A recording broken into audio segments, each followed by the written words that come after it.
ஹல்லேலூயா. கர்த்தராகிய இயேசு கிறிஸ்துடைய சர்வ வல்லமையுள்ள நாமத்தினாலே உங்கள் யாவரையும் நாங்கள் வாழ்த்துகிறோம். கர்த்தர் நல்லவர். ஆண்டவர் தாமே ஒரு ஆசீர்வதிக்கப்பட்ட ஒரு மாலை வேளையில இந்த அழகான ஒரு சூழல்ல கர்த்தருடைய வார்த்தையை தியானிக்க, அவருடைய வார்த்தையை கொடுக்க தேவனங்களுக்கு இதுவே பாராட்டி இருக்கிறார். ஆமென், ஆமென். கர்த்தர் நல்லவர். நாங்கள் வாசிப்போம். மத்தேயு புஸ்தகம் 24வது அதிகாரம் 19வது வசனத்திலிருந்து நாங்க வாசிக்க போகிறோம். வார்த்தையை பார்ப்போம். வாசிப்போம். அந்நாட்களிலே கர்ப்பவதிகளுக்கும் பால் கொடுக்கிறவர்களுக்கும் ஐயோ. ஆமென். வார்த்தை மிக தெளிவாய் சொல்கிறது. அந்த நாட்களிலே, இங்க அந்த நாள் என்று குறிப்பிடப்படுகிறது. எந்த நாளா இருக்கும்னு யோசிக்கிறீங்க? நான் நினைக்கிறேன் கடைசி நாள், கர்த்தருடைய நியாய தீர்ப்பு நாளா இருக்கும்னு நான் நினைக்கிறேன். நம்ம நினைக்கிறத தாண்டி அந்த இடத்துல வார்த்தை மிக தெளிவா சொல்லுது. ஆண்டுடைய வருகைக்கும் உலகத்தின் முடிவுக்குமான அடையாளங்கள் இந்த இடத்துல கர்த்தராகிய இயேசு கிறிஸ்துவால தீர்க்க தரிசனமாக அவருடைய சீஷர்களுக்கு சொல்லப்படுது. கர்த்தருடைய வருகையின் நாட்கள். ஆமென். வருகை, rapture and the judgment of Lord Jesus Christ. ஆமென். கர்த்தருடைய நியாய தீர்ப்பு, அடுத்த ரப்சர், வருகையை அந்த நாட்கள் அடையாளம். அந்த வருகைக்கும் நியாய தீர்ப்பின் நாட்கள், விசேஷமாக அந்த வருகையை அண்டின நாட்கள்ல எப்படிப்பட்ட அடையாளங்கள் வெளிப்படும் இந்த இடத்துல மிக தெளிவாக ஒவ்வொரு வார்த்தைகளுக்கு கூட கர்த்தர் பேசுறார். ஆமென். அப்ப இதுல ஒரு அடையாளப்படுத்த ஒரு வார்த்தை 19 வார்த்தையில மிக தெளிவா வேதம் நமக்கு சொல்லுது. என்ன? அந்நாட்கள்ல யாருக்கு ஐயோவா? கர்ப்பவதிகளுக்கும் பால் கொடுக்கிறவர்களுக்கும்.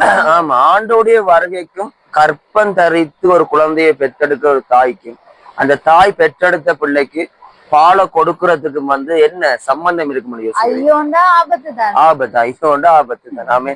அப்ப லிட்ரலா இந்த இடத்துல ஒரு காரியம் பேசப்பட்ட, லிட்ரலா ஒரு காரியத்தை இந்த இடத்துல தேவனங்களை காண்பித்து கொடுத்தாலும், இந்த இடத்துல ஆவிக்குரிய ஒரு அர்த்தமும், இந்த இடத்துல தேவன் சொல்லப்படுற ஒரு ஆவிக்குரிய ரகசியமும் புதைந்திருக்கிறது. ஆமென். அவை கர்த்தருடைய ஆவியான உதவியோடு நாங்க இந்த வார்த்தையை தியானிக்க போறோம். 2 பேரும் சேர்ந்து இந்த வீடியோ பார்க்க உங்களோடு நின்று இந்த வார்த்தையை நாங்க தியானிக்க போறோம். கர்த்தர் நல்லவர். அப்ப பாருங்க, வார்த்தை மிக தெளிவா சொல்லுது. அந்த நாட்கள்ல கர்ப்பவதிகளுக்கும் ஐயோவாமாம், பால் கொடுக்கிறவங்களுக்கும் ஐயோ. ஐயோ. யாரால பால் கொடுக்க முடியும்? குழந்தையை பெற்று தாயாலதான், ஒரு தாயால மட்டும்தான் பால் கொடுக்க முடியும். அப்போ கற்பத்தை தரித்து ஒரு குழந்தையை பெற்றெடுக்கிறவங்களால மட்டும்தான் அந்த நாட்கள்ல இந்த வேதனையும் அனுபவிக்க முடியும். அதே போல பிள்ளைக்கு பாலையும் கொடுக்க முடியும். நாங்க எடுப்போம் அப்படியே 1 கொரிந்தியர் புஸ்தகம் 4ஆம் அதிகாரம் 15வது வசனத்தை நாங்க பார்க்கிறோம். 1 கொரிந்தியர் புஸ்தகம் 4ஆம் அதிகாரம் 15வது. இந்த இடத்துல சொல்லப்படுற கர்ப்பவதி யாருன்றத நாங்க முதலாவது ஆவிக்குரிய ரீதியில நிதானித்து அறிந்து கொள்ள வேண்டும். அறிந்து கொண்டா மட்டும்தான் இந்த டைம் லைன்ல, இந்த காலத்துக்கு ஏற்ற பிரகாரமான ஒரு ஊழியத்தை எங்களால நிறைவேற்ற முடியும். ஏன்னா கர்த்தராகிய இயேசு கிறிஸ்துவுடைய தீர்க்க தரிசன வார்த்தை இந்த இடத்துல அடுத்ததாக பேசப்படுது. நாங்க வார்த்தையை வாசிப்போம். 4ஆம் அதிகாரம் 15ஆம் வசனம் வாசிக்கிறீங்களாமா? 15. கிறிஸ்துவுக்குள் 10,000 உபாத்தியாக பிரீச்சர்ஸ், அநேக பிரசங்கிகள் கிறிஸ்துவுக்குள்ள உங்களுக்கு இருந்தாலும், உங்களுக்குள் இருந்தாலும் தகப்பன்மார் அநேகர் உங்களுக்கு இல்லையே. கிறிஸ்து இயேசுவுக்குள் சுவிசேஷத்தினால் நான் உங்களை பெற்றேன். அப்ப வேதம் மிக தெளிவாய் சொல்கிறது, கிறிஸ்து இயேசுவுக்கு உள்ளான சுவிசேஷத்தினாலே நான் உங்களை பெற்றேன் என்று. அப்ப பவுல் பெற்றெடுக்கிறாராம். எப்படி? சுவிசேஷத்தினால். கிறிஸ்து இயேசுவுக்கு உள்ளான சுவிசேஷத்தால இவர் சொல்றாரு. கணக்கு பிரசங்கிகள் இருக்கிறாங்க, கணக்கு பேர் வார்த்தையை பேசுறாங்க, கணக்கு பேர் சத்தியத்தை போதிக்கிறாங்க. there are so many preachers. கணக்கு பிரசங்கிகள், உபாத்தியார்கள் இருக்கிறாங்க, டீச்சர்ஸ் இருக்கிறாங்க. ஆனா ஃபாதர் ஹார்ட், தகப்பனுடைய இருதயத்தோட ஊழியம் பண்றவங்க உங்களுக்கு இல்லையேன்னு சொல்றாரு. இல்லையேன்னு சொன்னா இல்லை என்றுதான் அர்த்தம். அப்ப தகப்பனுடைய இருதயத்தோட தகப்பனா ஒரு ஊழியத்தை பண்ணினா தான் அந்த ஆவிக்குரிய கற்பன் தரித்தல் மூலம், ஸ்பிரிச்சுவல் பிரெக்னன்சி, ஆவிக்குரிய கற்பன் தரித்தல், அதன் மூலம் ஒவ்வொரு குழந்தைகளையும் கிறிஸ்துவுக்குள்ள உங்களால என்ன செய்ய முடியும்? நம்மளால பெற்றெடுக்க முடியும். ஆமென். இப்ப பாருங்க, கிறிஸ்து இயேசுவுக்கு உள்ளான சுவிசேஷத்தால பவுல் சொல்றாரு, தன்னுடைய சபையை பார்த்து, தன்னால் ஆதாயப்படுத்தப்பட்ட பிள்ளைகளை பார்த்து, தன்னுடைய சபையில அவரால் உருவாக்கப்படுகிற ஒவ்வொருவரையும் பார்த்து என்ன சொல்றாரு? நான் உங்களை பெற்றேன், சுவிசேஷத்தினால் உங்களை பெற்றேன், பெற்றெடுத்தேன்னு சொல்றாரு. இந்த இடத்துல பவுல் என்ன பண்றாரு? ஆவிக்குரிய கற்பந்தரித்தல் மூலம் கிறிஸ்துவுக்குள்ள ஒவ்வொரு விசுவாசிகளையும் பெற்றெடுக்கிறார். அப்ப இந்த நாங்க பண்ணுகிற ஊழியமும் அப்படிப்பட்ட ஊழியம் தான். ஒரு சபைக்கு ஒரு ஆத்துமா வந்து வாராங்கன்னு சொன்னா, ஒரு புதுசா பாவத்திலிருந்து, சாபத்திலிருந்து, அடிமைத்தனத்திலிருந்து, உலகத்தின் கட்டுக்கள்ல இருந்து ஒருத்தவங்க வந்துட்டு வரும் பொழுது அவங்களோட வாழ்க்கைகளை விற்கிற கட்டுக்கள், அவங்களோட வாழ்க்கையில அடிமைத்தனங்கள், வியாதிகள், பிசாசு பிடிகள் ஜெபம் பண்ணி அவனை கிறிஸ்துவுக்குள்ள எப்படி அவன் இந்த போன் அகைனுக்குள்ள மறுபடியும் கிறிஸ்துவுக்குள்ள பிறக்கிற அந்த உறவுக்குள்ள கொண்டு போற அந்த பாரம், அந்த ஆவிக்குரிய வலி, ஸ்பிரிச்சுவல் பெயின், அதுதான் இந்த இடத்துல ஒரு ஆத்துமாவை ரட்சிப்புக்காக சுமந்து கொண்டு போகிற ஒரு தகப்பனுக்கு இருக்கிற ஆவிக்குரிய கற்பந்தரித்தலின் அந்த வலியை குறித்து இந்த இடத்துல பவுல் மிக தெளிவாக எங்களுக்கு பேசுறாரு. ஆமென். அப்ப இந்த இடத்துல நமக்கு மிக தெளிவா ஒரு காரியத்தை பார்க்க முடியும். ஆவிக்குரிய ஒரு கற்பந்தரித்தல் கிறிஸ்துவுக்குள்ள ஒருத்தவங்க வந்து என்ன பண்றாங்க? சுமக்கிறத வந்து இந்த இடத்துல வேதமங்களுக்கு கற்றுக் கொடுக்குது. ஆமென். அதே போல பால் கொடுக்கணும்னா என்னன்னு பார்க்க போறோம். வாசிப்போம். 1 கொரிந்தியர் புத்தகம் 3ஆம் அதிகாரம் 1ஆம் வசனத்தில இருந்து 1ஆம் வசனம் 2ஆம் வசனத்தில இருந்து நாங்க வாசிப்போம். 1 கொரிந்தியர் 3, 1, 2 வாசிச்சிருவோமா? மேலும் சகோதரரே நான் உங்களை ஆவிக்குரியவர்கள் என்று எண்ணி உங்களுடனே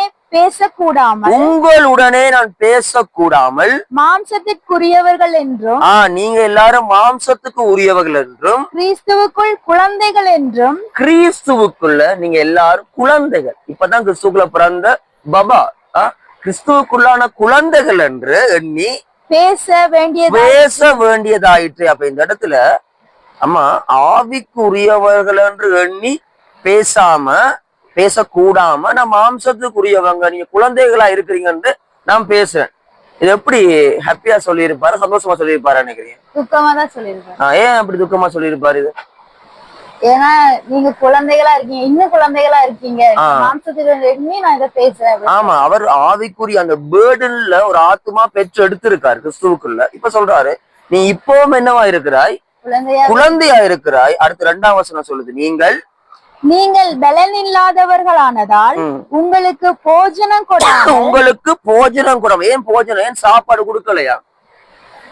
பலன் இல்லாதவர்கள் ஏன் சாப்பாடு கொடுக்கலைன்னு சொன்னா, பலன் இல்ல, சாப்பாடு ஆகாரத்தை கொடுக்காம பலன் இல்லாம மாம்சத்துல அவங்க பெற்றெடுத்த பிறகும் ஸ்டில் அந்த ஒரு கட்டத்துல இருந்தபடியால அவர் என்னத்தை கொடுத்தாராம்? வேதம் சொல்லுது பாலை கொடுத்தார. வாசிச்சிருவோம் அந்த வசனத்தை. பாலை நான் குடிக்க கொடுத்தேன், இன்னமும் நீங்கள் மாம்சத்துக்குரியவர்களா இருக்கிறபடியால் இப்பொழுதும் உங்களுக்கு பலன் இல்லை. இப்பொழுதும் உங்களுக்கு என்ன இல்ல? பலன் இல்ல. அப்ப இவங்களுக்கு அவர் என்ன பண்றாரு? பாலை கொடுக்குறாரு. இப்ப இவட்ட வலி வேதனை என்னன்னா, இவங்க பாலையே குடிச்சிட்டு இருக்கிறாங்களே, கற்பம் தரிச்சு இவங்க கிறிஸ்துவுக்குள்ள அவங்க வளருகிறவர்களா இருக்கிறபடியால அவர் வந்து என்ன பண்றாரு? இவங்க வளர்றவங்க தானேன்னு சொல்லி போட்டு கலங்கம் இல்லாத ஞானப்பாலாகிய தேவனுடைய வார்த்தைய பருக கொடுக்கிறாரு. குடிச்சுக்கிட்டே இருக்கிறாங்க வழியா அந்த வார்த்தை அவங்களுக்குள்ள கிரிய செய்யவும் இல்லை. அந்த கிரிய செய்யப்பட்ட வார்த்தையால் அவங்க வளரவும் இல்லை. அங்க டெவலப்மெண்டே இல்லை. குழந்தை அப்படியே 1 வருஷம் ஆகுது, 2 வருஷம் ஆகுது, 3 வருஷம் ஆகுது, குழந்தை அப்படியே இருக்கு. அப்படி இருக்குமா மங்கேஜ் குழந்தை? இல்ல, இப்ப 1 வயசு வரைக்கும் பாலை குடிக்க கொடுக்கும்போது அந்த குழந்தை பாலை குடிச்சு அது ஃபர்ஸ்ட் பலப்படணும். ஒரு கட்டம் வரைக்கும் அந்த குடுக்குற பால் எத்தனை மாசம்? ஒரு 5 மாசமோ 6 மாசத்துக்கு பாலை மட்டும் கொடுப்போம். அந்த குழந்தை என்ன பண்ணும்? பலப்படும்.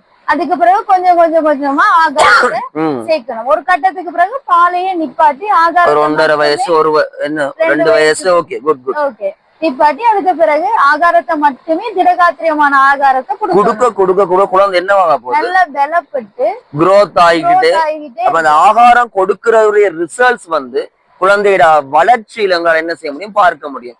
எக்ஸாக்டா அதே காரியத்தை இங்க வேதம் எங்களுக்கு கிறிஸ்துவுக்குள்ளான கற்பந்தரித்தல் மூலம் ஒரு குழந்தை பிறக்கிறதையும் அதே குழந்தை ஆவில வளர்கிறதையும் குறித்து இந்த இடத்துல வார்த்தைகளுக்கு என்ன செய்யுது? கற்று கொடுது. இன்றைக்கு ஒரு சபைக்குள்ள 1 வருஷம் ரட்சிக்கப்பட்ட 1 வருஷமா இருக்காங்க, 2 வருஷம், 3 வருஷம், 4 வருஷம் ரட்சிக்கப்பட்ட ஆரம்பத்துல அவங்க எப்படிப்பட்ட வளர்ச்சியில இருந்தாங்களோ அதே போல இன்றைக்கும் இருந்தா என்ன அர்த்தம்? என்ன அர்த்தம் பண்ணிக்கிறீங்க? இன்னும் பாலையே குடிச்சிட்டு இருக்காங்க. இன்னும் குழந்தை இப்ப யோசிச்சு பாருங்க, 4 வயசு 5 வயசு ஒரு 10 வயசு வந்தா பிறகும் அவன் அப்படியே குழந்தை பிறந்து 10 வருஷம் ஆயிட்டங்க.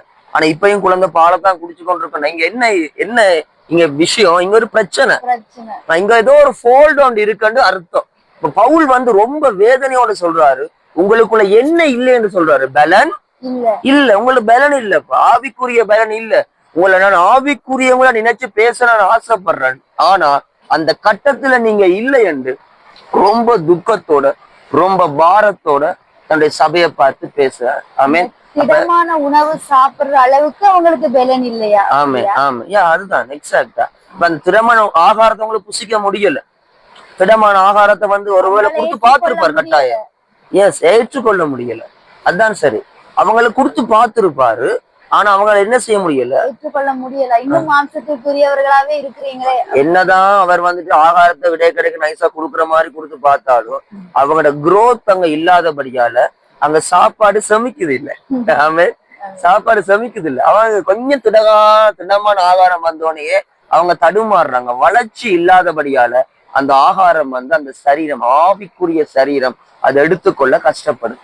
ஆமே, இன்றைக்கு சபைகளுக்குள்ள இருக்கிற அநேக 100க்கு more than 65%, 65% 70% அதிகமானவர்கள் வந்து ஆவிக்குரிய ரீதியில வளர்ச்சி இல்லாதவர்களாக, ரொம்ப ஆவிக்குரிய வளர்ச்சியில வார்த்தையில வளர்கிற விதத்துல குறைவு உள்ளவர்களாக காணப்படுகிறாங்க. எல்லாருமே அந்த திடமான ஆகாரத்தை புசிக்கிற அளவுக்கு அவங்க ரெடியாக இல்ல, ஒரு கம்ஃபர்ட் ஜோன்லயே இருக்க யோசிக்கிறாங்க. கம்ஃபர்ட் ஜோன்ல சோபி சொன்ன மாதிரி ஒரு கம்ஃபர்ட் ஜோன்ல இருக்காங்க. அடுத்த டைமென்ஷனல் மினிஸ்ட்ரி, அடுத்த ஒரு பரிமாணத்துக்குரிய காரியத்துல காலை எடுத்து வைக்க அவங்க முடியாதபடிக்கு தடுமாறி கொண்டிருக்கிறாங்க. இது ஒரு மிக மிக ஒரு துக்கமான காரியம். பிரியமான கர்த்தருடைய இந்த காலம் கர்த்தருடைய வருகைக்கு மிக மிக கடைசி காலம். நான் கர்த்தரா இயேசு கிறிஸ்துவின் மறைமுக வருகை, ரட்சர, அதாவது மணவாளன் தன்னுடைய மணவாட்டியாக எங்களை சேர்த்துக்கொள்ள வருவார்ன்றத நாங்க விசுவாசிக்கிறோம். அதுதான் எங்களுடைய விசுவாசம். நித்திய ஜீவனை கொடுப்பேன் என்ற ஒரு வாக்குத்தத்தத்தை கர்த்தர் நமக்கு கொடுத்திருக்கிறோம். இந்த பூமியில எவ்வளவோ காரியங்கள், எவ்வளவு ஆசீர்வாதங்கள், எவ்வளவு ப்ராஸ்பரிட்டி, எவ்வளவு இந்த பூமியில நாங்க வாழுகிற காலத்திலேயே நாங்க அனுபவித்தாலும், கிறிஸ்துவுக்குள்ளே நாங்க அதை சந்தோஷமா அனுபவிச்சாலும், எல்லாத்த விட பொக்கிஷத்தை போன்ற த ரியல் ப்ராஸ்பரிட்டி, மிக உண்மையான கடவுள் பிள்ளைகளுக்கு வைத்திருக்கிற அந்த செழிப்பு நித்திய ஜீவனா இருக்கிறது. அதுக்காக நாங்க வெயிட் பண்ணி காத்து கொண்டிருக்கிறோம். இந்த ஜேர்னியில இது ஒரு ஜேர்னி. கிறிஸ்டியானிட்டி, கிறிஸ்துவுக்குள்ள நாங்க வாழ்றோன்றது வந்துட்டு அது ஒரு குறிப்பிட்ட ஒரு பார்ஷியல் டைம்ல, ஒரு குறிப்பிட்ட டைம்ல மாத்திரம் நாங்க வந்து கடந்து போற காரியங்கள் அல்ல. இது ஒரு ஜேர்னி, இது ஒரு பிரயாணம். இந்த வாழ்க்கை பிரயாணம், பில்கிரிம் ப்ரோக்ரஸ். இந்த ப்ரோக்ரஸ்ல வந்து கர்த்தர் எங்களை வைத்திருக்கிறார், எங்களையும் வைத்திருக்கிறார், உங்களையும் தேவன் வைத்திருக்கிறார். ஆமென். இந்த பிரயாணத்துல நாங்க வளர ஆரம்பிக்க வேண்டும். வளராட்டிக்கு அது அங்கேயும் அங்க பிரச்சனை இருக்குன்ற அர்த்தம். அப்ப வளர்ச்சி எதை அடிப்படையாக கொண்டான்னு சொன்னா வளர்க்கிறவனை பொறுத்தது. இந்த இடத்துல பவுல் துக்கப்படுறத உங்களால பார்க்க முடியும். டென்ஷன் ஆகுற ஒரு இடத்துல சொல்லிடுறாரு, என்ன நான் பிரம்போட வரவா சொல்றாரா இல்லையா? நான் பிரம்போட வாரதா, நான் எப்படி வரணும், அதை நீயே என்ன பண்ணு, நீங்களே அதை எனக்கு சொல்லுங்க. ஏண்டா சபை வளருது இல்லை, அது அவருக்கு ரொம்ப பெரிய ஒரு துக்கமா இருக்கு. சபை வளருது இல்லையே, இப்படியே போயிட்டு இருக்காங்களே. அப்ப சபையை வளர்க்கிற காரியத்துல பவுலுடைய இருதயம் அன்றைக்கு வேதனைப்பட்டது. ஒரு தகப்பனா பிள்ளைகளை சீஷத்துவத்துல, டிசைபிள்ஷிப்ல உருவாக்குறதுக்காக அவர் பட்ட வேதனையும் பாரத்தையும், அதன் நிமித்தம் சபைய கடிந்து கொண்டதையும் இந்த இடத்துல என்ன செய்ய முடியுமாங்கிறால. இந்த வார்த்தை அவ்வளவு ஒரு லவ்வபுல்லான வார்த்தையா, இப்படி அன்பா அணைச்சு சொல்ற வார்த்தையா? என்னப்பா, பெயினோட சொல்றாரு, துக்கத்தோட சொல்றாரு, கோபத்தோட சொல்றாரு. சபை ஒரு மாற்றத்துக்குள்ள வரணும் பேசுறாரு. ஆமென். எஸ். அப்ப நாங்க இந்த இடத்துல பாருங்க, நாங்க படிச்சோம் மத்தேயு புஸ்தகம் 24 அதிகாரம் 19ஆம் வசனத்துல சோபி வாசிச்சாங்க, கற்பவதிகளுக்கும் பால் கொடுக்கிறவர்களுக்கும் ஐயோ ஒன்று வேதம் சொல்லுது. அப்ப இங்க சொல்லப்படுற லிட்டரலா அந்த இடத்துல ஒரு தியோலஜிக்கல் ஒரு தியரி இருந்தாலுமே ஆவிக்குரிய ரீதியில இந்த காலகட்டத்துல, இந்த டைம்ல இல்ல, யாரெல்லாம் குழந்தையை இன்னும் பிரசவத்துல பெற்றெடுக்காம இருக்காங்க, அதாவது சுவிசேஷத்தின் ஊழியத்தின் மூலம், ஆத்ம ஆதாயங்கள் மூலம் ஒருத்தங்களை அந்த மறுபடியும் கிறிஸ்துவுக்குள்ள பிறக்கிறது. அதான் கற்பம் தரிச்சு பெத்தெடுக்கிறா என்ன மறுபடியும் மறுபடியும் அவங்களை புது சிருஷ்டியாக பெத்தெடுக்கிறது. ஞானஸ்தானம் அந்த ஒரு பாயிண்ட்டுக்கு வரைக்கும் அழைச்சிட்டு வர்றது, கையை பிடிச்சு அந்த பெயின் அந்த பேர்டன். எப்படி வந்து பாவத்தை விட்டு மனம் திரும்ப மாட்டானா, அவங்களுக்கு பாரத்தோட ஜெபிக்கிறது, அவங்களுக்கு அந்த ஆத்துமாக உபவாசம் பண்றது, அந்த ஆத்துமா எப்படியாவது பாவத்தை விட்டு அவனை மனம் திரும்ப பண்ணி அவனை வந்து ஞானஸ்தானத்துக்குள்ள வழிநடத்தி கிறிஸ்துவனுடைய பரிசுத்த பந்தியில அமர்த்தி மரண பரியந்தம் அந்த ராஜ்யத்தின் புத்திரனாக அவன் நிறுத்துறதுக்கான அந்த பிரயாசம். சோ இது போர்ன் அகைன்ல மறுபடியும் பிறகுறதுதான் இந்த கற்பவதியோட வேலை வந்து முடியுது. ஆமாவா இல்லையா? பாவத்தை எல்லாம் அவன் மனம் திரும்புறதுக்கு ஏத்த மாதிரி அவனை வழிநடத்தி ரத்தத்தினால அவனை கழுவி அவனை பரிசுத்தப்படுத்தி நித்திய ஜீவன் என்ற பாதையில அவனை கொண்டு போய் நிறுத்துறது, அந்த இடத்துக்கு கொண்டு வரதுக்கான அவருடைய பிரயாசம் கற்ப வேதனை. ஆமென். அப்ப இதான் கற்பவதியுடைய வேதனை. அப்ப வேதம் சொல்லுது அந்த நாட்கள்ல இன்னும் குழந்தைய பெற்றெடுக்காம அப்படியே அது ஒரு கால் போன போக்குல அந்த ஊழியத்தை குறித்த ஒரு பேர்டன் இல்லாம நான் ஒரு கற்பவதி, அதாவது ஆவிக்குரிய கற்பந்தத்தின் மூலம் அநேகர் ஆத்துமாக்கள் ஆக்கப்பட வேண்டும் என்ற அந்த ஆவிக்குரிய கண்கள் திறக்கப்பட்ட ஒரு ஊழியத்தை பண்ணாம மாய்மாலம் பண்றவனுக்கு வேதம் சொல்லுது அப்பையும் கிறிஸ்து வருகிற அந்த டைம்லயும் கற்பவதியா இருக்கிறியா உனக்கு ஐயோ. அடுத்தது யாரு? பால் கொடுக்கிறவங்க. இப்ப நாங்க இந்த ஆவிக்குரிய கண்ணோட்டத்துல இந்த பால் கொடுக்கிறவங்களை வந்து எப்படி புரிஞ்சு கொள்ளலாம் நினைக்கிறீங்க? குழந்தைய பெற்றுட்டு வழி நடத்துறவங்க, வழி நடத்துவங்க, பால் கொடுக்கிறவங்க. பால் கொடுக்கிறவங்க இந்த ஐயோன்னு சொல்லப்படுது, பாலை மட்டுமே கொடுத்துக்கிட்டு இருக்கிறதுனால. ஆமா, அதாவது சபையை இன்னும் வளர்க்கல, அடுத்த கட்டத்துக்கு எடுத்துட்டு போகல, சீஷத்துவம் இல்லை இந்த இடத்துல. இன்னைக்கு அநேக இடங்கள்ல சீஷத்துவம் ஜீரோ. விசுவாசிகள் இருக்கிறாங்க, சீஷர்கள் இல்ல. விசுவாசிகள் வராங்க, அவங்களுக்கு போனோம் என்ன நம்பர்ஸ் ஆஃப் த பீப்புள். சபையில இத்தனை பேர் இருக்காங்க, 20 பேர் இருக்காங்க, 50 பேர் இருக்காங்க, 100 பேர், எங்க நம்ம சபையில 500 பேர். இந்த எத்தனை பேர் நம்மள்ட்ட இருக்கிறாங்கன்னு சொல்றதுல ஒரு சந்தோஷம், ஒரு பெருமை சில மனுஷர்களுக்கு. ஆனா ஆண்டவர் சொல்றாரு எத்தனை மனுஷங்க வாராங்கன்றது முக்கியம் இல்லையா, பாலையே குடிக்க கொடுத்துட்டு இருக்கிறாய் பாரு, அவனை வளர விடாம பண்றாய் பாரு உனக்கு ஐயோ. அப்ப சீஷத்துவம் தான் இந்த வரப்போற இந்த காலத்தோட தேவனுடைய சித்தத்தை நிறைவேற்றுகிற அஸ்திவாரம். Without discipleship there is no ministry. Discipleship இல்லாம ஒரு ஊழியம் இருக்கும்னு சொன்னா, சீஷத்துவம் இல்லாம ஒரு ஊழியம் இருக்கும்னு சொன்னா, அவர்களுடைய ஊழியம் எவ்வளவு பிரம்மாண்டமான ஊழியமா இருந்தாலும் அவர்களை போல இன்னொரு 5 பேரையோ 10 பேரையோ அவங்க உருவாக்காத ஒரு ஊழியத்தை தொடர்ந்து பண்ணிட்டு போறாங்கண்டா அவங்களோட மினிஸ்ட்ரி ஃபெயிலியர். அதை மினிஸ்ட்ரியை குறித்து நம்ம கதைச்சு எந்த வேலையுமே எந்த பிரயோஜனமும் இல்லை.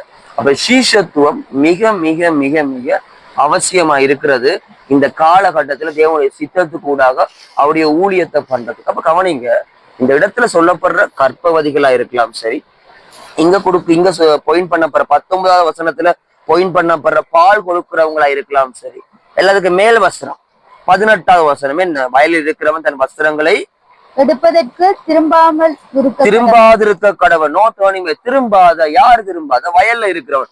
அப்ப வயலண்டா என்ன? வயலண்டா நம்ம தோட்டம் நெற்கதிர்களை விதைப்போம், நீர் பாய்ச்சுவோம்.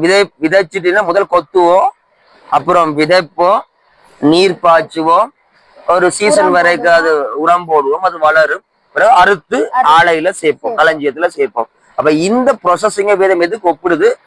ஆத்துமா அறுவடைக்கு. ஆத்துமா அறுவடை. அதான் வேதம் சொல்றது என்ன, விதைக்கிறவனாலும் ஒன்றுமெல்ல, நீர் பாய்ச்சிறவனாலும் ஒன்றுமெல்ல, விளைய பண்ணுகிறது கர்த்தர். ஆமீன். விளைய பண்றது கர்த்தர். அதனால இன்னொரு வார்த்தையில குறிப்பிடப்படுது, கலப்பையின் மேல கைய வச்சுட்டு பின்னிட்டு திரும்பி பார்க்க கூடாது.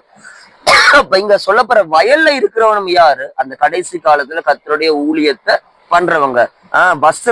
வஸ்திரம்ன்றது ஸ்தானம், உலக பிரகாரமான உயர்வுகள், உலக பிரகாரமான செல்வங்களுடைய ஆசீர்வாதத்தின் காரியங்கள், இதுதான் என்ன வஸ்திரம். அப்ப கலப்பையில கைய வச்சவன், வயல்ல நிக்கிறவன், இப்படிப்பட்ட ப்ராஸ்பரிட்டிக்கோ உலக ஒரு மனுஷனை விழப்பண்ற காரியத்துக்கோ அவன் என்ன பண்ணக்கூடாது? ஆசைப்பட்டு திரும்பி பார்க்காத கடவன். ஆமீன். அப்ப நம்ம இங்க பாக்குற வயல்ல நிக்கிறவன் கற்பவதி, அதே போல பால் கொடுக்கிறவன், வீட்டுட மேல இருக்கிறவங்க, இது எல்லா இடத்திலையும் கர்த்தர் யார் அடையாளப்படுத்துறாரு? தேவனுக்காக ஊழியம் செய்கிறவர்கள். அந்த எண்ட் டைம்ல வருகையின் நாட்கள்ல கர்த்தருடைய நாமத்தை பிரஸ்தாபப்படுத்துகிற, அவருடைய நாமம் தரிக்கப்பட்ட ஊழியக்காரர்கள் மாத்திரமல்ல, கடைசி காலத்துல வாழுகிற தலைமுறையில இருக்கிற எல்லாருக்குமே இந்த வார்த்தைகள் சொல்லப்படுகிறது. அதே போல 2 காரியம் இருக்கு. அது என்ன அந்த 2 காரியம்னு சொன்னா, கர்த்தராகிய இயேசு கிறிஸ்து வானபடியினம் எடுத்துக்கொள்ளப்படுறதுக்கு முதல் சொன்ன கடைசி வார்த்தையும் கடைசி கட்டளையே நாம ஒருக்கா பார்க்கணும். வார்த்தையில படிச்சிருவோம். அப்போஸ்தலர் புஸ்தகம் 1ஆம் அதிகாரம் 8வது வசனம். இது கிறிஸ்து இந்த பூமியில லிட்டரலா பிசிக்கலா தன்னுடைய சீஷர்களோட பேசின கடைசி வார்த்தை. அது ஒருக்கா படிச்சோம். அப்போஸ்தலர் புஸ்தகம் 1ஆம் அதிகாரம் 8ஆம் வசனம் வாசிப்போம்.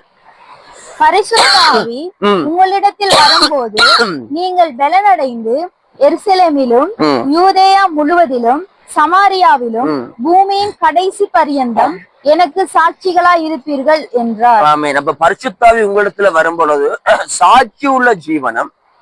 எப்படிப்பட்ட சாட்சி உள்ள ஜீவனம் சொன்னா, பலமுள்ள ஜீவனம், பலம் அடைந்து.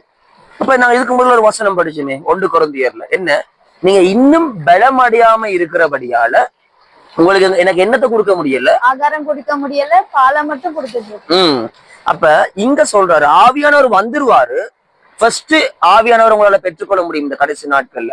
மாம்சமான யாவர் மேலையும் என் ஆவியை, யாவர் மேலே, எவ்ரிவன், ஒருத்தனையும் தேவன் விடல, எல்லார் மேலேயும் தன் ஆவியை ஊற்ற தேவன் சித்தமா இருக்கார். ஆமே, எல்லாருமே பரிசுத்த ஆவியை பெற்றுக்கொள்ள முடியும். நீங்க அதற்கு பாத்திரவான்களா இருக்கும்போது அந்த ஜேர்னிகளை உங்களை ஒப்பு கொடுக்க you can receive the spirit of God. ஹல்லேலூயா.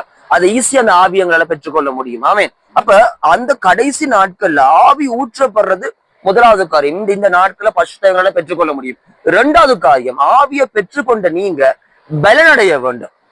ரொம்ப முக்கியம். இந்த பலன் அடையிற ப்ரொசஸிங் தான் ஆகாரத்தை புசித்து ஒருத்தன் கர்த்தருக்குள்ள வளருகிற அல்லது சீஷன் ஆகிற அந்த விஷயம். ஆமென். அப்ப இந்த இடத்துல ஒரு காரியம் ஒன்று இருக்கு. அது என்ன விஷயம் சொன்னா, ஆவியானவர் நம்மள ஊற்றப்பட்ட பிறகு நாங்க பலன் அடைகிறதுக்கு தோளுக்கு அவர் தோல் கொடுப்பார். அவர் வந்தோன்னு நீ பலன் அடைய மாட்டாய். நீ பலன் அடைகிறதுக்கு ஊற்றப்பட்ட ஆவியானவர் நமக்கு உதவி செய்ய ஆரம்பிப்பார். பலன் அடைகிற அந்த காரியத்துக்கு முதலாவது படி எடுத்து வைக்க வேண்டியது யாரு? நாங்க. அவர் வந்தவங்களை ஹெல்ப் பண்ணுவாரு, அடுத்தவங்களை உந்தி தள்ளுவாரு, எங்களை ஏவுவாரு. அந்த ஒரு காரியத்துக்கு பிரயாசப்படுமான நீ பலனட வேதம் வாசிக்க, தியானிக்க, பேசுற வார்த்தைகளை நாங்க ரிசீவ் பண்ணி அதன்படி நம்மளோட வாழ்க்கை வாழ்றதுக்கு, உலக போராட்டங்கள் வரும் பொழுது அதை ஃபேஸ் பண்றதுக்கு வசனங்கள் மூலம் நம்மளோட பேசுவாரு. ஆமென். அதாவது சுயமான முடிவுகள் எடுக்கிறதுக்கு, எல்லா டிசிஷன் மேக்கிங் உதவி செய்வாரு. வேற இது பலனடைகிற இந்த ஒரு ப்ராசஸிங். நாங்க பலனடைகிற காரியம், ஜெப வாழ்க்கை, உங்களுடைய ஆவிக்குரிய எல்லா காரியத்திலயுமே பலனடையும்படியாக கர்த்தர் என்ன பண்ணுவாரு? உந்தி தள்ளி கொண்டு இருப்பாரு. இந்த உதவியை பெற்றுக்கொண்டு பலனடைய யாருடைய பொறுப்பு? நம்ம பொறுப்பு, நம்மட பொறுப்பு அது. அப்ப நீங்க பலனடைய அந்த சீஷத்துவம் உங்களுக்குள்ள இருந்து கட்டவிழ்க்கப்படுகிறது. ஆமென். சீஷர்கள் ஆக்கப்படுவீங்க முதலாவது. 2வது, அந்த நீங்க பெற்றுக்கொண்ட அந்த சீஷத்துவம் அது உங்களுக்குள்ள இருந்து ரிலீஸ் ஆகும். உங்களை சுற்றி இருக்கிறவங்க, உங்களை ஃபாலோ பண்றவங்க, வார்த்தை சொல்லுது, குருடன் வழிகாட்ட முடியாது. சீஷன் ஆகாதவன் சும்மா இப்படி சில விஷயங்களை அறிஞ்சு கொள்றதால மாத்திரம் என்ன பண்ண முடியாது? சீஷனை உருவாக்கம். சீஷனாலதான் இன்னொரு சீஷனை உருவாக்க முடியும். சீஷன் அல்லாதவனால சீஷனை உருவாக்க முடியாது. சீஷத்துவம்டா என்ன, வேதமண்டா என்ன, சத்தியமண்டா என்ன, வார்த்தைண்டா என்ன, ஜஸ்ட் ஒரு தியோலஜிக்கல் நாலேஜ பெற்றுக்கொள்றதால ஒருத்தரால என்ன செய்ய முடியாது? சீஷனாக முடியாது. அவன் ஆவி, ஆத்மா, சரீரம் அந்த பரிசுத்தாவின் வழிநடத்தலுக்குள்ள ஒப்பு கொடுக்கப்படும் பொழுது மாத்திரம்தான் அந்த சீஷன் ஆகிற காரியத்துக்குள்ள, அதாவது பாலை குடிக்கிறவன் ஆகாரத்தை புசிக்கிற அந்த அனுபவத்துக்குள்ள அவனால புறப்பட்டு போக முடியும். அப்ப இந்த இடத்துல ஆண்டவர் ஒரு காரியம் சொல்றாரு, பலனடைய வேண்டிய ஒரு காரியத்தை குறித்து தேவன் நமக்கு போதிக்கிறாரு. கடைசி நாட்கள்ல ஒரு பலன் உள்ள ஒரு ஊழியம், அதாவது சீஷன் ஆகிற ஒரு ஊழியம். ஆமென். அதே போல கடைசியான ஒரு கட்டளையை தேவன் சொல்றாரு. இப்ப தேவன் பேச கடைசியான வார்த்தையை பார்த்தோம். கடைசியா ஒரு கட்டளை சொல்றாரு. மத்தேயு புஸ்தகம் 28ஆம் அதிகாரம், ஆமா 28ஆம் அதிகாரம் 19ஆம் வசனத்துல ஆண்டவர் ஒரு கடைசி கட்டளை, அதாவது அநேக காரியத்தை கிறிஸ்துக்குள்ளான அன்புல அவர் பேசுறாரு. கமாண்ட்மெண்ட், ஒரு கட்டளை, அதாவது இந்த காரியத்தை கொடுக்குறாரு. பார்ப்போம், வாசிப்போம். ஆகையால் ஆகையால் நீங்கள் புறப்பட்டு போய் சகல ஜாதிகளையும் சீஷர்களாக்கி பிதா குமாரன் பரிசுத்த ஆவியின் நாமத்திலே அவர்களுக்கு ஞானஸ்நானம் கொடுத்து. ஆமென். அப்ப ஆண்டவர் சொல்றாரு என்ன, நீங்க என்ன பண்ணுங்க, புறப்பட்டு போய் முதலாவது புறப்பட்டு போகணும். நீங்க ஒரு சரியான சீசனா இருந்தா தான் புறப்பட்டு போகவே. ஆமா, அப்ப நான் பலன் இல்லாதவனால புறப்பட்டு போக முடியாது. இதே காரியத்தை நான் எங்க சொல்றாரு, அப்போஸ்தலர் புத்தகம் படிச்சோம். என்ன அப்போஸ்தலர் புத்தகம் 1ஆம் அதிகாரம் 8ஆம் வசனம் சொல்றாரு, நீங்கள் பலனடையும் பொழுது என்ன பண்ணுவீங்க, யூதேயா சமாரியா உலகத்தின் கடைசி பரியந்தம் முழுக்க புறப்பட்டு போய் அங்க எனக்கு சாட்சிகளா இருப்பீங்க. அப்ப ஒருத்தன் புறப்பட்டு போய் எல்லா இடங்களையும் புறப்பட்டு போக வேண்டும்னு சொன்னா பலன் அடைந்த, அதாவது சோபி சொன்ன மாதிரி சீசன் ஆக்கப்பட்டவனா என்ன செய்ய போக முடியும், போக முடியும். இல்லாம ஒரு இடத்துல இருந்து நகர முடியாது. அப்ப இது ஒரு எப்படி காண்பிக்கப்படுதுன்னு சொன்னா, இப்ப நான் பலனடைந்து ஒரு ஊழியத்தை பண்ணேக்க யாரெல்லாம் அந்த ஜேர்னில என் கைய புடிச்சுக்கிறாங்களோ அவங்களும் எனக்குள்ள இருக்கிற அதே பலனை என்ன பண்ணுவாங்க. இம்பார்ட்டேஷன் இங்க சீஷத்துவத்துல மிக மிக முக்கியமான ஒரு காரியமாக இருக்குதம்மா. அப்ப வார்த்தையை வாசிச்சாங்க என்னவாமா, சகல ஜாதிகளையும் சீஷராக்கி பிதா குமாரன் பரிசுத்த ஆவியின் நாமத்தினாலே அவர்களுக்கு ஞானஸ்தானத்தை கொடுங்க. ஆமென். நாங்க முதல் வசனத்துல கற்பந்தரிச்சு பிள்ளைய பெற்றெடுக்கிறது, இதுதான் அந்த ஞானஸ்தானம் கொடுத்து என்னும் போது அவங்க பிள்ளைய பெறாங்களும் அதுக்குள்ள வருது. அண்ட் இன்னொன்று இன்க்ளூட் ஆகுது, ஆகாரத்தை புசிக்கிற அளவுக்கு வந்துட்டாங்க. சீஷர்கள் ஆக ரெடி ஆயிட்டாங்க, வெளிநாட்டஞ்சிட்டாங்க. சோ இங்க ஒரு என்ன சொல்றது, ஒருங்கிணைக்கப்பட்டுதான் கத்த ஒரு காரியத்தை இதுல இவங்க பேசுறாரு. சொல்லுங்க, அடைஞ்சிட்டாங்க. அடுத்தது குழந்தைய பெற்றுட்டாங்க. பெறாதவங்களுக்கு தான் ஐயோ, இவங்க குழந்தைய பெற்றெடுத்துட்டாங்க. ஆமென். இதுதான் தேவன் எதிர்பார்க்கிறாரு. பெறாதவங்களுக்கு ஐயோ, குழந்தைய பெற்றுட்டாங்க. தென் அவங்க பாலை குடிச்சு அடுத்த ஆகாரம் புசிச்சு அவங்க பூரண புருஷர்களாக, அதாவது வேதம் சொல்லுது அவங்க பலன் அடைஞ்சு புறப்பட்டு போக வைக்கிட்டாங்க. புறப்பட்டு போறவாங்க. யாரு புறப்பட்டு போவாங்க? இப்ப அவங்க பாலை குடிச்சு ஆகாரம் பலன் அடைஞ்சு அவங்க சீஷர்களா உருவாகி இன்னொருத்தவங்களை உருவாக்குற அளவுக்கு அந்த கர்த்தர் எதிர்பார்க்கிற அந்த கட்டத்துக்கு வந்துட்டாங்க. ஆமென், ஆமென், ஹல்லேலூயா. அப்ப அதே காரியம் தான். அப்ப இதே போல இன்னொரு விஷயத்தை நாங்க மட்டும் வாசிச்சு என்ன பண்ணிடுவோம், நாங்க முடிச்சிருவோம். மத்தேயு புத்தகம் 28:20ஆம் அதிகாரம், நான் உங்களுக்கு கட்டளையிட்ட யாவையும் அவர்கள் கைக்கொள்ளும்படி அவர்களுக்கு உபதேசம் பண்ணுங்கள். டீச் பண்ணுங்க. யாருக்கு உபதேசம் பண்ணட்டா? ஞானஸ்தானம் கொடுத்து சீஷத்துவத்துல ரெடி ஆகி கொண்டிருக்கிற மனுஷனுக்கு என்ன பண்ணட்டா? உபதேசம், ஆகாரம் கொடுக்கட்டா. ஆமென். அந்த ஆகாரத்தை கொடு, உபதேசம், அதாவது கலங்கம் இல்லாத ஞானப்பால் பாலை குடிக்கிறாங்க. இந்த வார்த்தை நல்லா முடியுது. எப்படின்னு சொன்னா, அந்த ஞானப்பாலை ஏன் குடுக்கறான்னா, நீங்க கிறிஸ்துவுக்குள்ள வளருகிறவர்களா இருக்கிறபடியால தேவன் என்ன பண்றாரு, அந்த பாலை கொடுக்கிறாரு நமக்கு. அப்ப இந்த இடத்துல வேதம் நமக்கு தெளிவா சொல்லுது, அந்த கட்டளையிட்ட யாவையும் அவர்கள் கை கொள்ளும்படிக்கு அவர்களுக்கு உபதேசம் பண்ணுங்கள். இதோ உலகத்தின் முடிவு பரியந்தம் சகல நாட்களிலும் நான் உங்களுடனே கூட இருக்கிறேன் என்றார். ஆமென். உலகத்தின் முடிவு பரியந்தம் சகல நாட்களிலும், உலகத்தின் முடிவு நாட்கள் வரைக்கும். அப்ப இந்த இடத்துல சீசன் ஆக்குற அந்த காரியத்தோட இம்பார்ட்டன்ட கர்த்தர் எங்க காண்பிக்கிறாருண்டா, வசனம் முடியுது, உலகத்தின் முடிவு பரியந்தம். சீஷர் கேட்கிறாங்க, ஆண்டவரே என்ன கேக்குறாங்க, உலகத்தின் முடிவுக்கு உம்முடைய வருகைக்கும் என்ன அடையாளம்? அப்ப சொல்றாரு, கற்பவதிகளை குறித்து, பால் கொடுக்கிறவங்களை குறித்து, வயல்ல நிக்கிறவங்களை குறித்து, வீட்டின் மேல இருக்கிறவங்களை குறித்து தேவன் அந்த இடத்துல மிக தெளிவா நமக்கு பேசுறாரு. ஆகவே இந்த கடைசி காலத்துல, கடைசி இந்த நாட்களை நம்ம வாழ்ந்து கொண்டு இருக்கிறோம். பிரியமான பிள்ளைகளே, எந்த அளவுக்கு ஆவில பலப்பட முடியுமோ, எந்த அளவுக்கு கர்த்தருடைய வார்த்தையிலையும் சத்தியத்திலையும் அவருடைய பலத்திலும் சத்துவத்திலும் வளர முடியுமோ, நீங்க அந்த அளவுக்கு நீங்க வளர நீங்க ஆரம்பிக்க மாட்டீங்க. நீங்க வளர்ந்தாதான், நீங்க பலப்பட்டாதான் உங்களை போல அநேகரை உங்களால சீஷர்களாக உருவாக்க முடியும். சொல்லுங்க. சொல்லுது, உடைய வருகைக்கும் உலகத்தின் முடிவுக்கும் என்ன அடையாளம் கேட்கும்போது தேவன் இந்த காரியத்தை சொல்றாரு.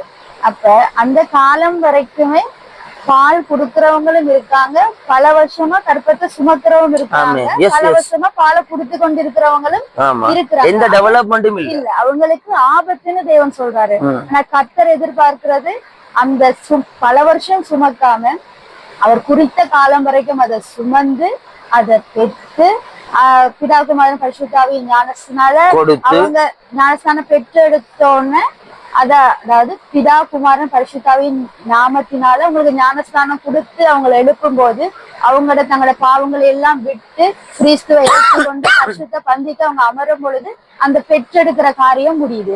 அதுக்கு பிறகு அவங்களுக்கு பாலை கொடுக்கணும், ஒரு குறிப்பிட்ட காலத்துக்கு பிறகு ஆகாரத்தை கொடுக்கணும், அவங்களுக்கு போஜனம் கொடுக்க சொல்றாரு. அதாவது அவர்களுக்கு உபதேசம் பண்ணுங்கன்னு சொல்றாரு.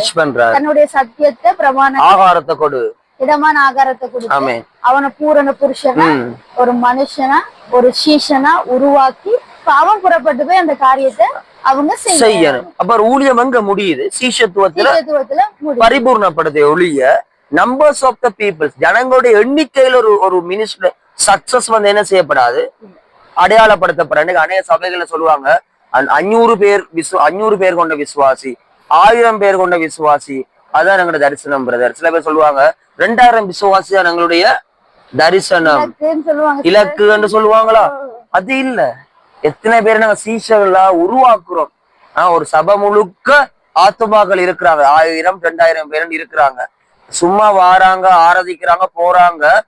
வார்த்தை வாழ்க்கையில இல்லாத ஒரு ஜீவனம் அவர்களுக்குள்ள இருக்குமா இருந்தா எத்தனை 100 ஆத்துமாக்கள் அந்த சபைக்குள்ள இருந்தாலும் எந்த பிரயோஜனமும் இல்ல. அவங்க பல வருஷமா பாலை மட்டுமே குடிச்சிட்டு இருக்காங்க. தேவ ராஜ்யத்தையும் பிரயோஜனம் இல்ல. பாடுபடுற ஊழியக்காரனுக்கும் அவங்க பலன் இல்லாதவங்களா இருக்காங்க, மாம்சத்துக்குரியவங்களா இருக்கிறாங்க. அவங்களால உலக காரியங்களோட போராட முடியாது, பிசாசின் தந்திரங்களோட எதிர்த்து நிக்க முடியாது.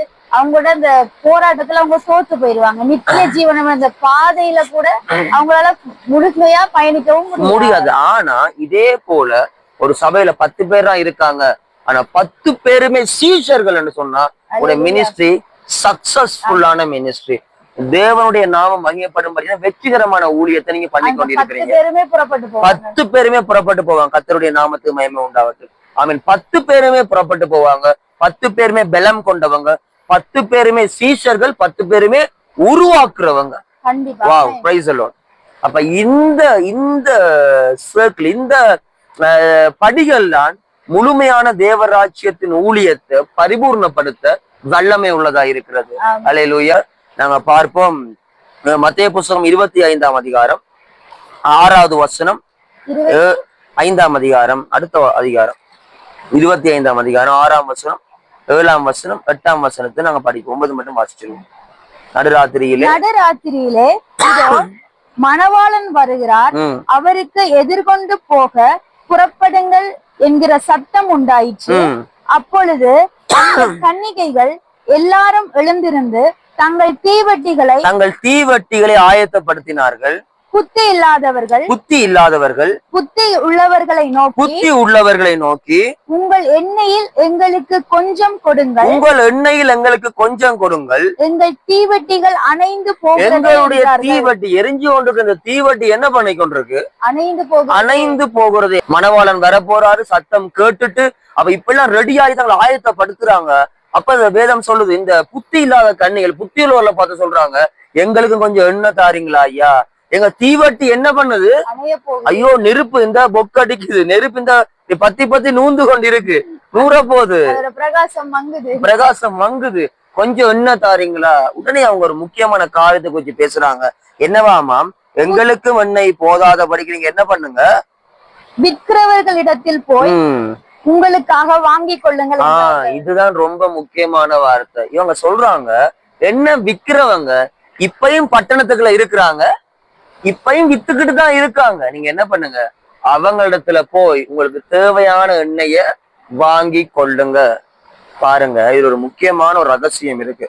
அது என்ன காரியம்னு சொன்னா, எண்ணெய் விக்கிறவங்க யார்? இந்த எண்ணெய் விக்கிறவங்க, எண்ணெய் ஒருத்தன் விற்கும் பொழுது இந்த எண்ணெய் விக்கிறவங்க என்ன பண்ணிருப்பாங்க, இந்த மணவாட்டிகளுக்கு, பரிசுத்த கன்னிகைகளுக்கு மணவாளனுடைய அந்த நாள், அந்த நேரம் சத்தம் கேட்டு மணவாளனுடைய அந்த கல்யாண வீட்டுடைய கதவு திறக்கப்படும் வரைக்கும் அவங்களுக்கு தேவையான எண்ணெய், தீவட்டி தொடர்ந்து எரியத்தக்கதான அந்த எண்ணெய் என்ன பண்ணிருப்பாரு, அளந்து சரியா கொடுத்து அவங்களுக்கு போதிச்சு. இப்படி எல்லாம் வஞ்சிப்பாங்க. கடைசியில உங்க எண்ணெயும் என்ன பண்ணுங்க, எங்களுக்கு கொஞ்சம் தாங்கன்னு கடைசியில வந்து வஞ்சிப்பாங்க.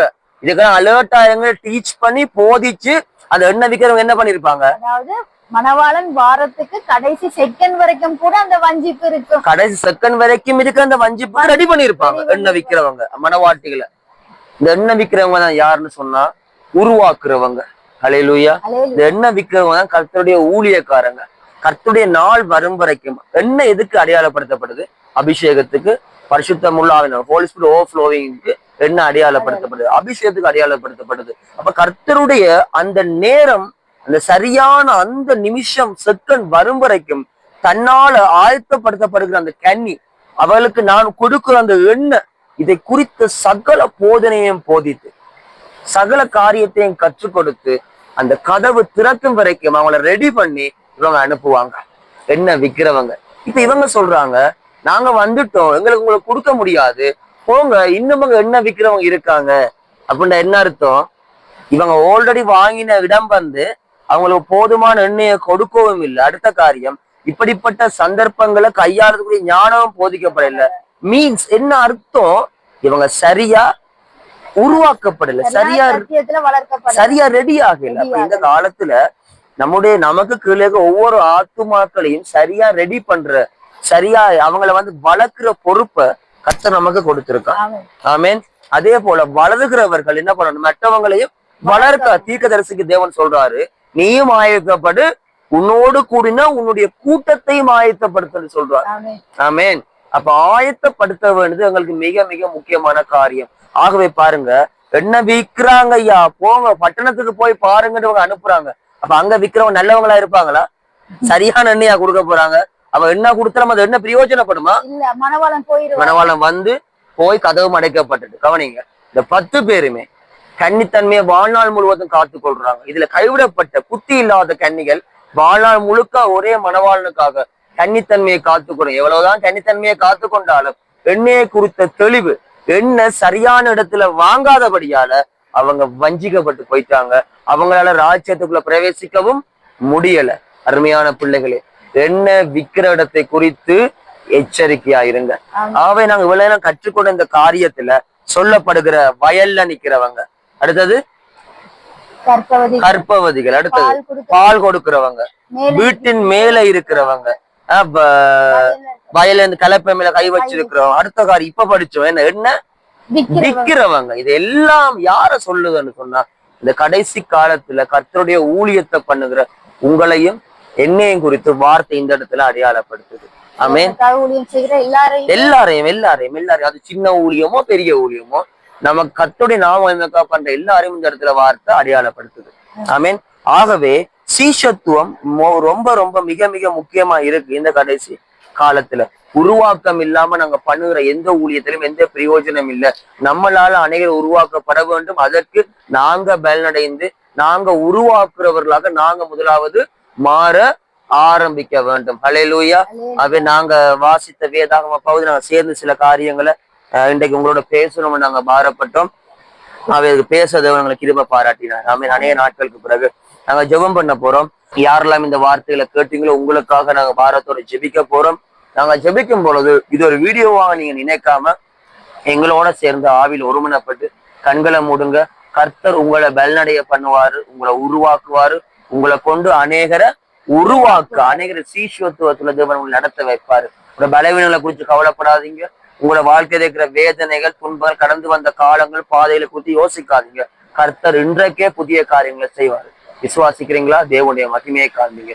கண்களை முடுங்க. நாங்க ஜெபிக்க போறோம். சோபி இந்த நேரத்துல ஜெபம் பண்ணுவாங்க. நாங்க ஜாவரம் ஜெபநிலை காணப்படுவோம். ஆமென். பரிசுத்தமுள்ள தேவனே, உங்களை ஸ்தோத்திரிக்கிறோம் கர்த்தாவே. அப்பா, நீங்க எங்களுக்கு கற்றுக் கொடுத்த வேத பகுதிக்காக நன்றி செலுத்துகிறோம் சுவாமி. பரிசுத்தமுள்ள தேவனே, அப்பா, இதுல நாங்க கற்றுக்கொண்ட காரியத்திற்கு எங்களுடைய வாழ்க்கையை தேவனில் ஜெபிக்கிறோம். அப்பா, எப்பொழுதுமே நாங்க கற்பத்தை சுமக்கிறவர்களாக, பாலை கொடுக்கிறவர்களாக மாத்திரம் இராமல் சுவாமி, அப்பா, ஆகாரத்தை, பலமுள்ள ஆகாரத்தை கொடுக்கிறவர்களாகவும் சீஷர்களை உருவாக்குகிறவர்கள் புறப்பட்டு போய் அநேகரை உருவாக்கத்தக்கதாக கர்த்தாவே. அப்பா, அப்படிப்பட்ட பலத்தை நீங்க எங்களுக்கு வைக்க உங்களுடைய வருகையில நாங்க விற்கப்பட்டு போகாத படிப்பு சுவாமி. அப்பா, நாங்க பலத்தோடு சந்தோஷத்தோடு பரலோக ராஜ்யத்துக்குள்ள பிரவேசிக்க நீங்க கிருபை செய்யுங்க, ஆமென். நீங்க வழி நடத்துங்க, ஆமென். நீங்க போதித்தருங்க. ஆமென். அப்பா, இந்த வார்த்தையின் ஆசீர்வாதம் எங்களோடும் கேட்கிற ஒவ்வொருவரோடும் தங்குவதாக ஆண்டவரே. கர்த்தராகிய இயேசு கிறிஸ்துவின் நாமத்தில் ஜெபிக்கிறோம் ஜீவனுள்ள நல்ல பிதாவே. ஆமென். ஆமென், ஆமென், ஆமென். ஷாலோம். கர்த்தர் உங்களை ஆசீர்வதிப்பாராக.